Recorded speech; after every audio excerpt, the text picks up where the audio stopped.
Now it was time to drive south. I wanted to get to Tankwa Karoo National Park, where I couldn't get when I got stuck in the river. Another beautiful sunset at the spot that I picked to spend the night in the desert.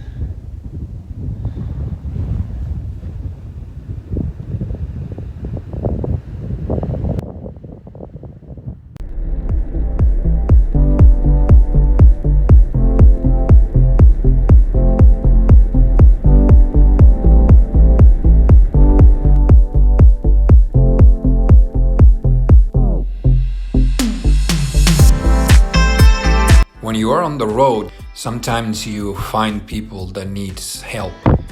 And these guys waved me because they couldn't start their car. So I stopped, and using one of the recovery ropes, I pulled from them. And we finally managed to start the car, and they could proceed to the nearest town, which was about 30 kilometers from there, to try to fix the car. So I drove southbound, crossing the Karoo, and the Karoo is a semi-desert. One of those places where apparently there's nothing, but there's so much to see. This is the Stonehenge Reserve. It's adjacent to the Tankwa Karoo National Park, and from the side that I'm driving from, it looks like it's the only access to the park. So I'm going to drive through the reserve, see what it is, because I don't have any information about it.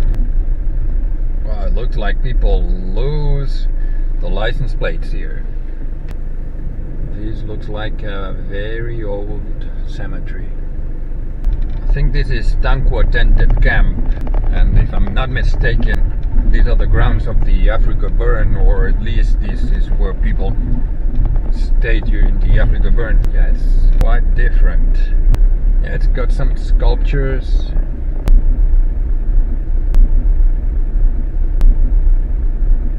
Yeah, this could be out of a Mad Max movie. Definitely.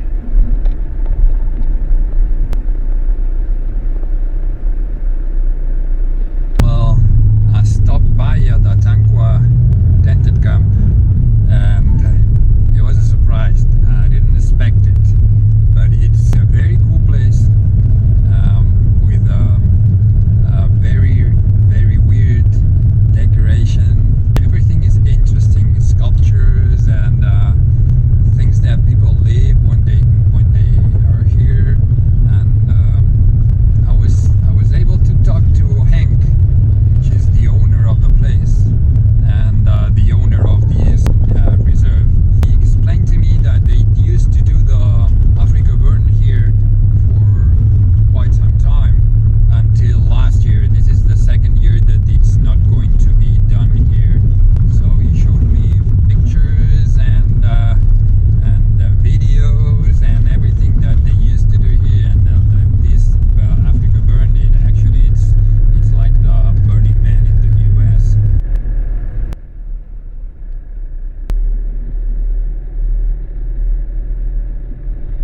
Look at that, Tankwa International Airport. Isn't that cool?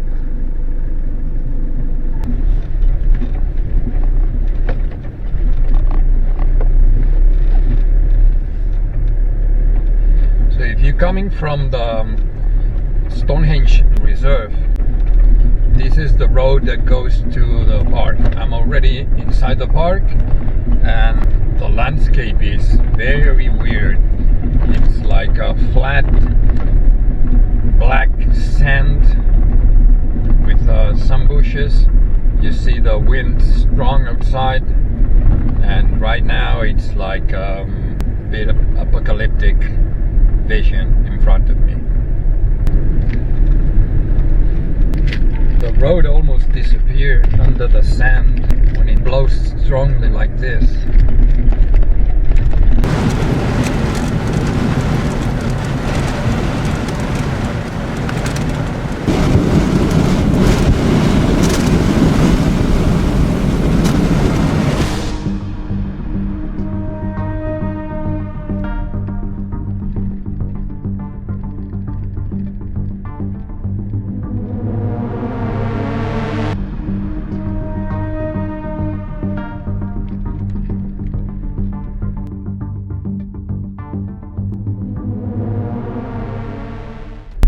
come from Stonehenge Reserve, on the left side, this building is where you have to reward, and you can have a little map here.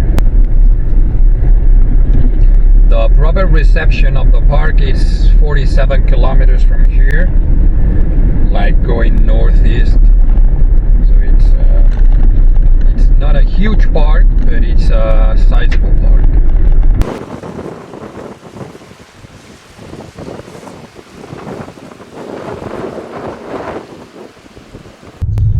First thing I can say about this park, like most of some parks, is basically empty. I didn't see anyone else in more than an hour, and it doesn't look like there are many people driving around here. There are no signs anywhere.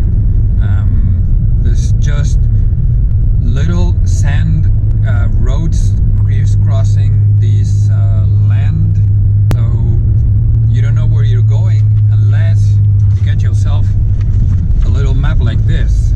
This is the map that they gave me.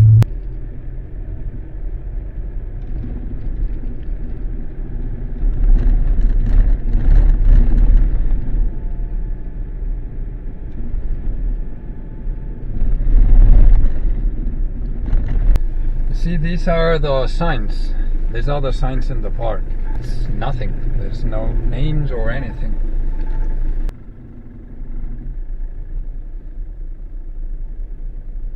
Between those mountains is the northern exit and the road that goes to Galvinia. And to the right, now covered by those clouds, is the Gannaga Pass, or the northeast exit.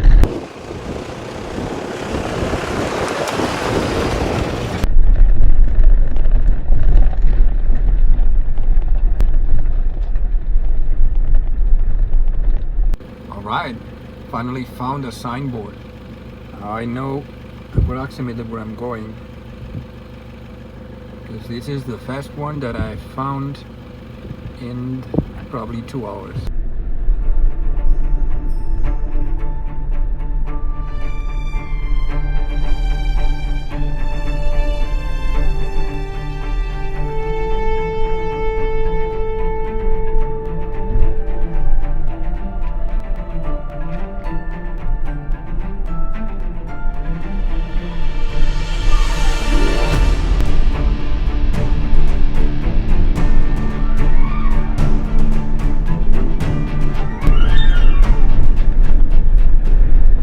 Part here is full of succulents. Yeah, apparently this is the reason to create this park. It's the protection of the succulents and to create a corridor between this area here and the cedar. And this side, this northwestern side of the park, it's clearly the most interesting if you want to see succulents.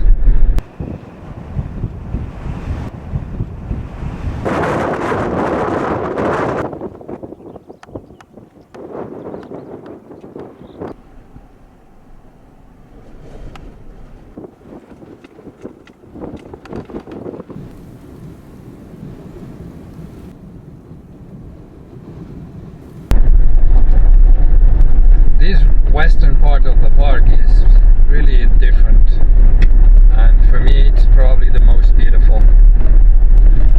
It's open spaces and scattered mountains with the succulents giving the green color to the brown of the earth.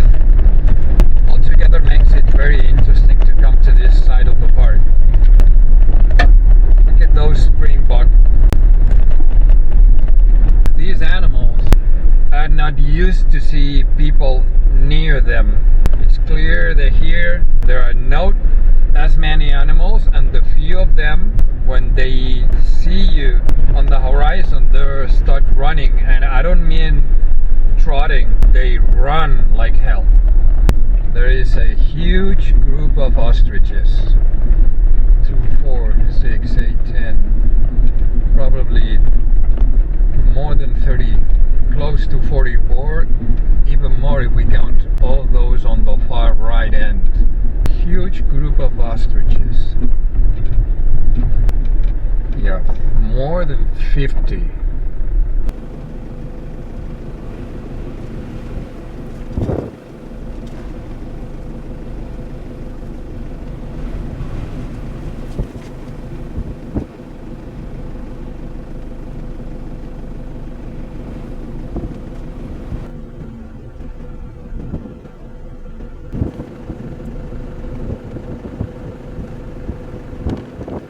Privilege to be able to contemplate that big group of ostriches.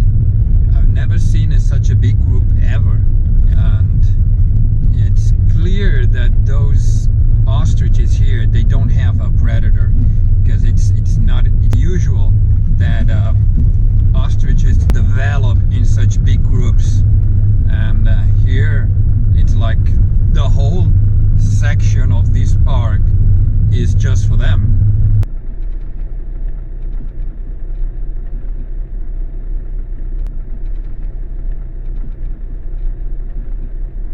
I think they're showing off. There's no need to run that fast. There they go. Come on, boys.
last section of the park, the mountain side.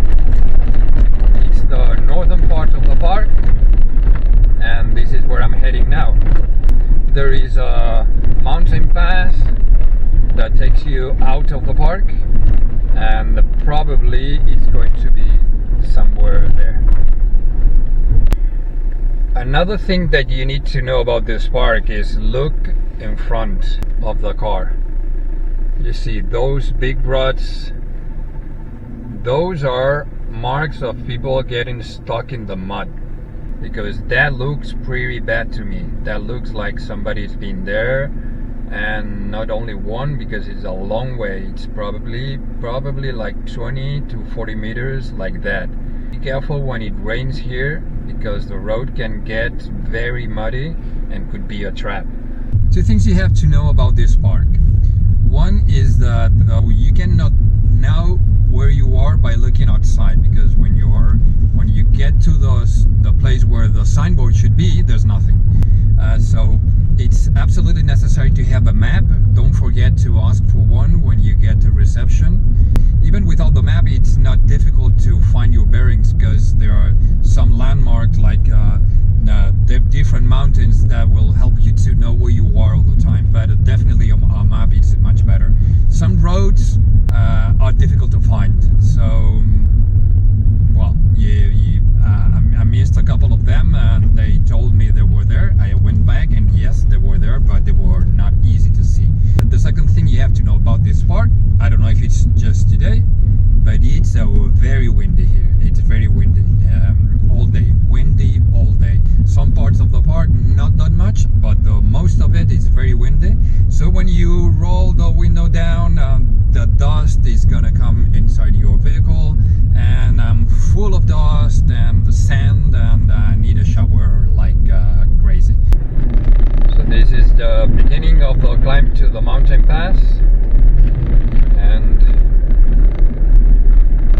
the mountain pass is called Gannaga Pass, and there's also a lodge there, the same name.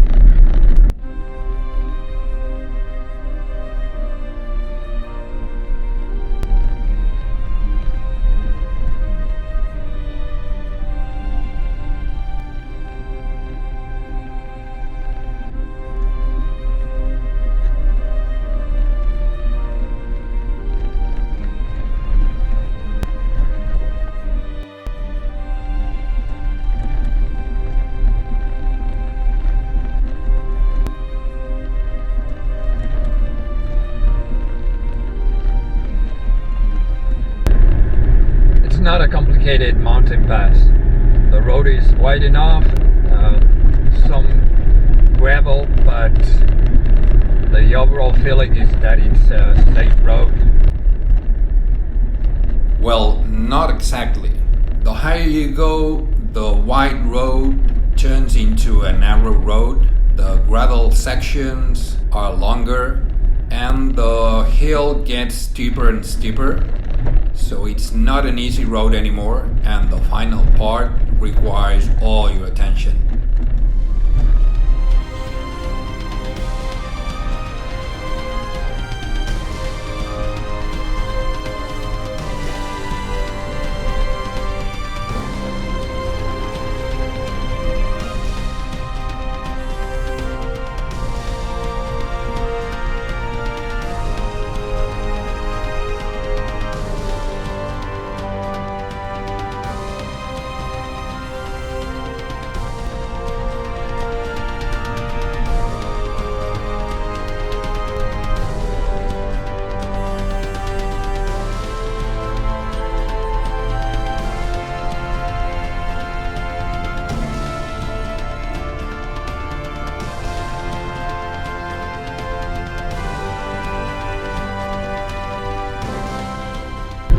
The view from here is spectacular.